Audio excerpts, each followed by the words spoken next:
네, 오늘 시장 코스피 지수가 2070선까지 조정을 받고요. 코스닥은 5거래일 만에 반등을 하는데 그 반등 폭이 0.89%입니다.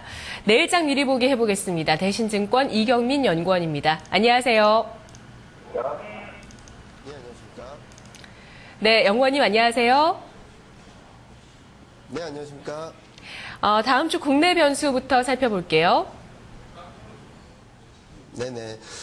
실적 시즌이 후반부로 진입하면서 펀더멘털에 대한 영향력이 높아지는 것으로 보고 있습니다. 어제 같은 경우도 미국 증시가 실적보다는 경제지표 그리고 금리 인상에 대한 논란이 시장의 하락 압력으로 작용했던 것으로 나타나고 있고요. 오늘 같은 경우는 코스피가 선방하라는 데 있어서 여러 가지 대외 악재도 있었지만 국내 수출 모멘텀이 예상보다 좋다는 점도 코스피 하반경 지수를 높여줬던 부분이 아닌가라는 생각을 하고 있습니다. 다음 주 같은 경우는 뚜렷한 경제지표 발표가 예정되어 있지는 않지만 지금 현재로 본다면은 정책 기대감 그리고 실적이 하반기에는 턴어라운드 할 수 있다는 기대감이 작용하면서 코스피 하반경 지수를 높여주고 글로벌 증시 대비 상대적인 강세 국면을 이어갈 수 있는 원동력을 제공하지 않을까 전망을 하고 있습니다. 네. 해외 변수 보겠습니다. 해외에서는 지금 증시 자체도 여러 변수들 때문에 좀 조정 양상이었는데 어떤 변수들이 또 예상되고 우리 증시 안에 영향을 줄 수 있을지 분석해 주시죠. 가장 큰 이벤트라고 할 수 있는 것은 오늘 밤 고용지표 발표가 아닌가라는 생각을 하고 있습니다. 실업률이 6.1%까지 내려가면서 금리 인상 시점이 가까워지고 있다는 우려감을 자극하기도 했었는데요. 오늘 고용지표가 더 좋게 나온다면은 시장에서는 어떻게 받아들일지 한번 주목할 포인트라고 볼 수 있겠습니다. 그리고 다음 주 경우는 미국 제조업 수주, 유럽 산업 생산 판매, 그리고 중국의 수출입 지표 발표가 예정되어 있습니다. 그러니까 미국, 유럽, 중국의 경기 모멘텀을 한번 확인할 수 있는 시점인데요. 아마도 최근 흐름을 본다면은 전월보다는 개선되는 흐름을 보이지 않을까라는 전망을 하고 있습니다. 따라서 주 초반 좀 등락을 보일 수는 있겠지만 주 후반으로 갈수록 모멘텀이 좀 더 강화되는 흐름으로 전개될 가능성이 높다고 보고 있고요.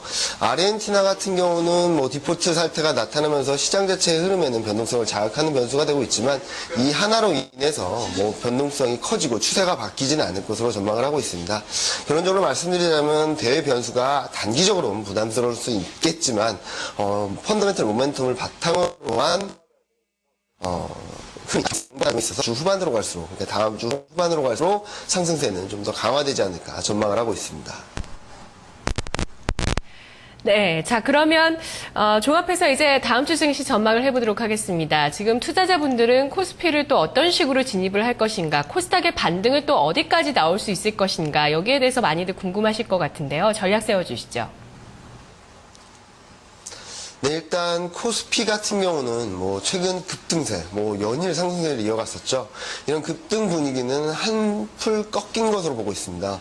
어제 오늘 좀 조정을 받으면서 시장 자체 흐름이 좀 더 슬로우 다운해질 수 있고, 그리고 매물 소화 과정, 단기 과열 해소 과정으로 진입할 가능성이 높다고 보고 있습니다. 다만 미국 증시라든지 유럽 증시가 좀 약세를 보인다 하더라도 코스피 2050선 지지력은 견고하게 지켜낼 것으로 전망을 하고 있습니다. 다시 말씀드리자면 코스피 같은 경우는 2050선 전후에서의 비중 확대 전략이 유효하다고 보고 있고요. 코스닥 같은 경우는 코스피가 좀 흔들리면서 대안으로서 다시 한번 매력도가 부각되는 양상이긴 하지만 추세적인 흐름을 보이기에는 좀 어렵지 않나라는 생각을 하고 있습니다. 다음 주부터는 아마 중소형주 실적 발표가 본물을 이룰 것으로 예상하고 있습니다. 아직까지는 실적에 대한 신뢰도가 높지 않고 많이 올라왔다는 점, 그리고 밸류에이션 부담이 아직 남아있다는 점을 감안해 봤을 때 중소형주 코스닥 시장 같은 경우는 530선 전후에서의 비중 확대는 유효하겠지만 추격 매수보다는 트레이딩 전략, 그러니까 1%, 2, 3% 수익률을 기록하면은 차익 실현하는 그런 트레이딩 전략이 유효하다고 보고 있습니다. 결론적으로 다음 주 실적 턴어라운드 기대, 그리고 정책 중국 모멘텀을 기대해 볼 수 있는 업종으로는 건설, 철강, 금융, 화학업종이 되지 않을까라는 전망을 하고 있습니다. 지금 현재 보자면은 실적 시즌이 막바지에 달하는 가운데 실적이 좋지 않더라도 쇼크만 아니라면 시장 자체의 흐름은, 주가 흐름은 좀 반등하는 양상을 이어가고 있습니다. 결론적으로 2분기 실적 시즌은 불확실성의 해소의 기회가 될 것입니다.